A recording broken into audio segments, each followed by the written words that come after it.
How's it going, Bladesters? We're going to bring you specifications you can relate to so you can have an educated decision on your purchases. This is going to be another one from Dem Designs. So right now, he went from 0 knives not too long ago, and then he's bringing out 4 knives. So actually 5 knives. So he has the Wrath, the Yokai, the Wendigo, Basilisk, and then this one is the Oni. So basically, from a little Google search on it, it's like a orc or a troll. It's like a Japanese folklore type of thing. But that's this knife here. So this is going to be actually on Indiegogo as of November 1st. So that's where you're going to be able to do the order for it. And of course, if he meets the goals as far as the amount of money raised, then this will go into production. So that's going to be how that will work for this. So thank you to him for providing it to the Pass Around group. And also I'll try to be as unbiased as possible because this is a QSP built knife. So I am going to be at their booth at Blade Show West. So come by and visit if you would like to as well. So that's going to be this knife here. So it is a front flipper for it. So that's going to be how that operates. So it is a small knife. You can see the quarter right there as far as how big that is. It's a very small knife as well. So that's going to be what you're looking at here. So you can look at it as far as what the hand sizing is going to be. We'll start off with adult female hand, and then we'll roll into an adult male hand. And as you see, it is very small, 2.4 ounces for this one here. So that's going to be the sizing. This one goes for about $80. So through the funding, there might be a price break on it. So he's still trying to figure that out as far as what he's going to offer up as far as that crowdfunding. But right now, $80 for the carbon fiber and a G10 is kind of a mix. So it does have basically that layering. So as you see, when it goes through, it actually has the layering of the red. There's a few different colors available for it.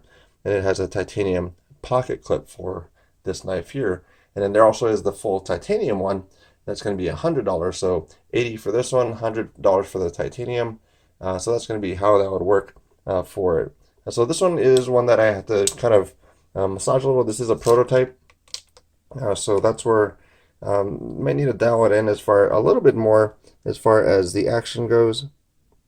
So for this one, so normally for mine, I have about 2 to 3. This is going to be a little hard to get on there. About 2 to 3 pounds is kind of a good amount for weight.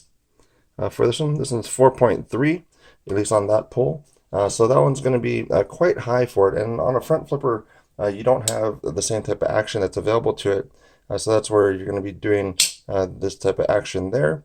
So when I first got it in, it was actually like 6 pounds, almost 7 pounds.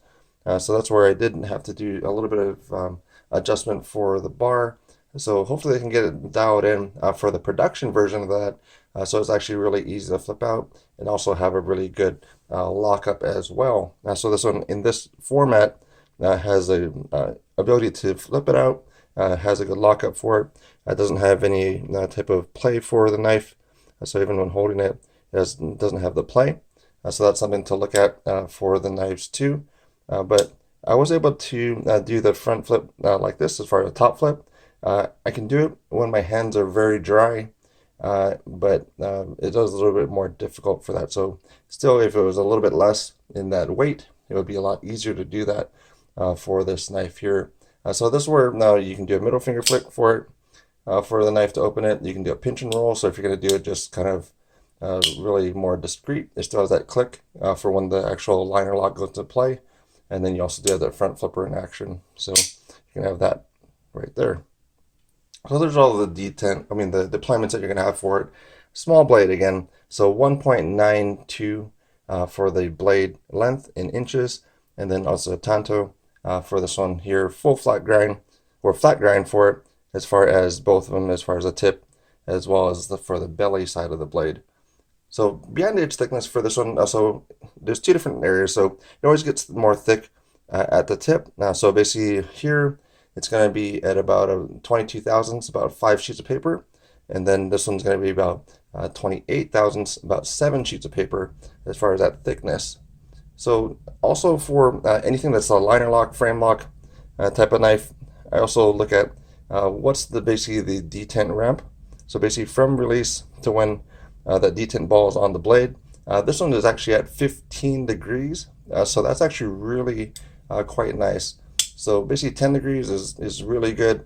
20 degrees is not bad. 30 degrees, it's kind of high. So that's where I'm looking at for that degree of deployment. So basically, or that ramp. So when it's actually disengaged and actually on the blade is where I'm looking at. So blade stock thickness is about 3 millimeters for this one here.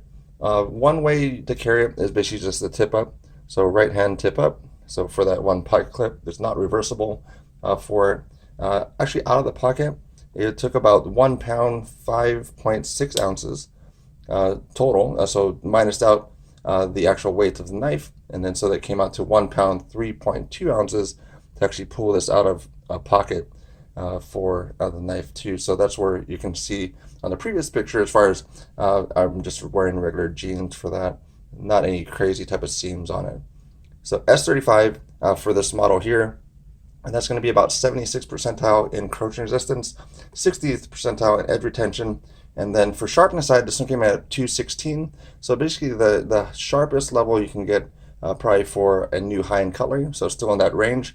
And then for this one also for the degree of sharpness, or the sharpening degree for that secondary bevel. So basically on the actual cutting edge on it, it's actually 30 degrees inclusive, 15 degrees per side. So it's actually a pretty good cutlery type of sharpening for this one here. So in comparison to some of the other ones that you have available, a really popular one, and one that I think still really sells out quick. So Kyle J. Lanphier, actually I won this knife from him. So this is the Boost Blade Smoke. So thank you for that. I still haven't taken out the bone chip. So he did drop that on his foot. So hopefully that is not cursed. But that is going to be the Boost Blade Smoke. This is going to be the one from Real Steel. And then another little itty bitty knife. That's right here. That's the new Wesson, or actually the older Wesson. So that's the Wesson microblade. And then we also do have the newest Wesson, which is the Almond, which is this one right there. So check those out if you like it. For myself, as far as a buy, borrow, or avoid, this one would probably be in between as far as a buy or borrow. If they can get all the things dialed in for the production version, again, this is a prototype, then it would actually be really good.